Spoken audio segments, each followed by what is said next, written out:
Chapter 6. The Enchanted Maze. Step by step they came closer to the underworld. They waited until the next test would start. It felt like hours were passing by while nothing was happening. But eventually something had to happen. A fog rose out of nowhere, and as their view was compromised, they suddenly stood in front of a tall hedge. "Oh dear," Drake said. They followed the hedge, but it never stopped. They found an entrance, but there seemed to be no way around. "How bad can it be?" Haru said. They entered because they were going to have to go in eventually. Once they did, everything turned dark, and the sky became black. Soon enough they realized it wasn't just a hedge. "It's a maze," Drake said. A dark, gigantic maze challenged them next. After a few seconds of doubt, they decided there was nothing they could do besides trying to complete the challenge. Their quest through the dark maze had started. "Gordania knows no time, yet it is dark," Haru said. "That's unfair." "Well, it's part of the challenge, as if anything's been fair the past few days," Drake replied. The maze became more ominous by the second. Unidentifiable sounds came from all directions. Some sounded like crows, some like snakes. Drake walked up front with Julia behind them and Haru in the back. After a few quiet minutes, there was the sudden sound of rustling leaves. "Guys," Drake said. "Where are you? Julia? Haru? Hello?" Drake was somehow separated from the others, and the path behind him was closed off. Drake wondered why Julia and Haru didn't reply, or why they couldn't hear him.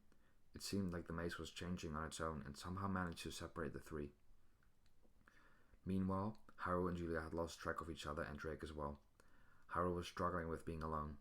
"I'm already so bad at puzzles like these, and now I have to solve it alone as well," Haru complained. "Amazing." Drake had already pulled his sword in case of danger and because of the ominous sounds. He strolled on for a very long time. He went right, left, and followed every possible path he could take, but it all led to a dead end eventually. The same happened to Julia and Haru. Haru kept walking until he didn't care anymore. He was done with the maze, and went and sat on the ground. "What a futile, stupid test," he said. Oh no. The path behind Haru was closing in on him. The bewitched branches and dark leaves were locking him in. Before Haru's last path was closed off, he managed to get away. But he didn't escape yet as the branches kept coming at him. "Gimme a breather!" Haru kept running. When he thought he finally escaped the enchanted branches, he was suddenly pushed over by something. "What was that?" he said, confused. Meanwhile at Julia.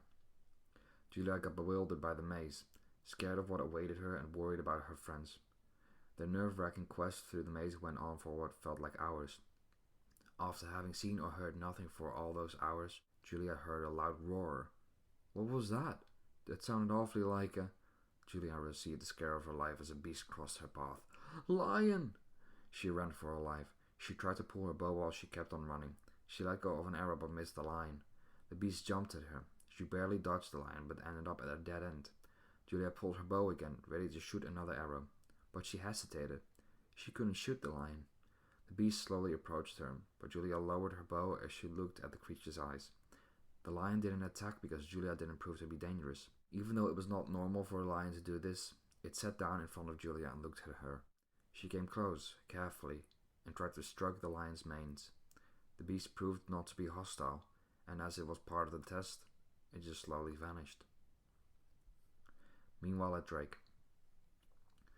The maze started getting filled with fog, and without realizing, Drake entered a more open area. A new sound started, and he recognized it.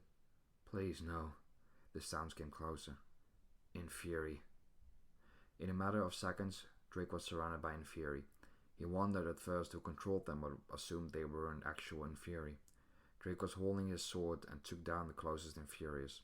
He took down a few more, but another one managed to grab a hold of Drake. It tried to pull out Drake's limbs, but Drake was able to take him down quickly. Many more followed. They sometimes managed to get to Drake and try everything they could to kill, but Drake was skilled enough to take them all down.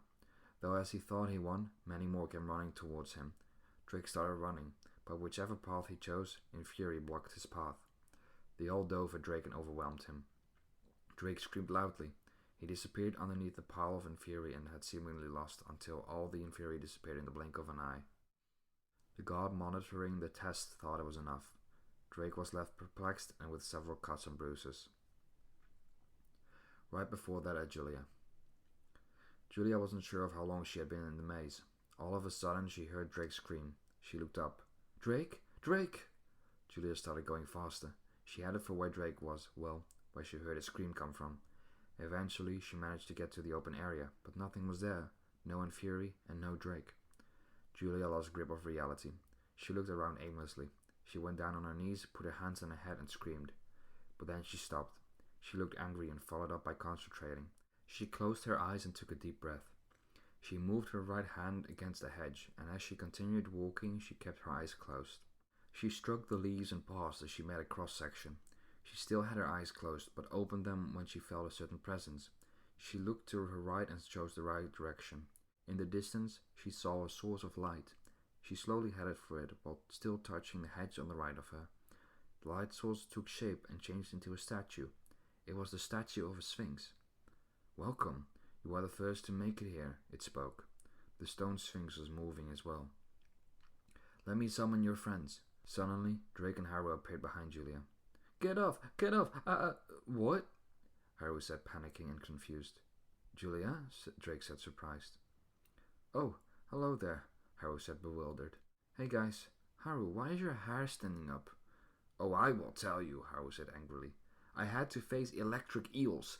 Not just that, a maze trying to swallow me." "Oh, that's nothing. I was challenged with snakes, insects, and even a lion. Well, it helped to know none were hostile." "They weren't hostile? Well, crap. That all sounds real harmless. I was attacked by an army of biting leprechauns," Drake said.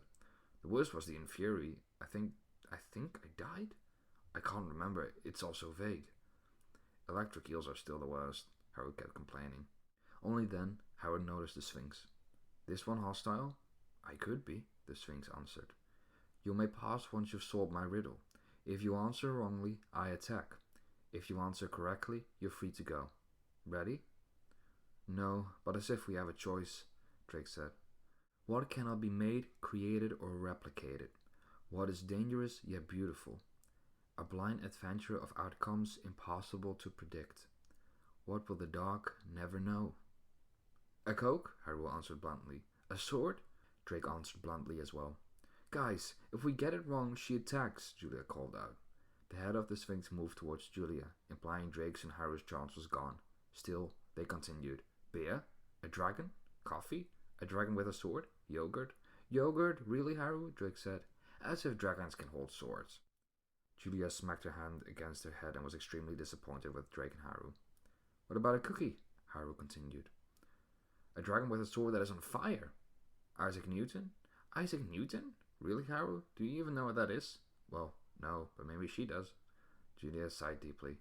"You guys are such numbskulls. You know, the answer is quite simple. It's love." "Very well, you may pass," the Sphinx replied. "Seriously, love?" Haru said as an exit formed behind the Sphinx. "Yeah, makes sense, right?"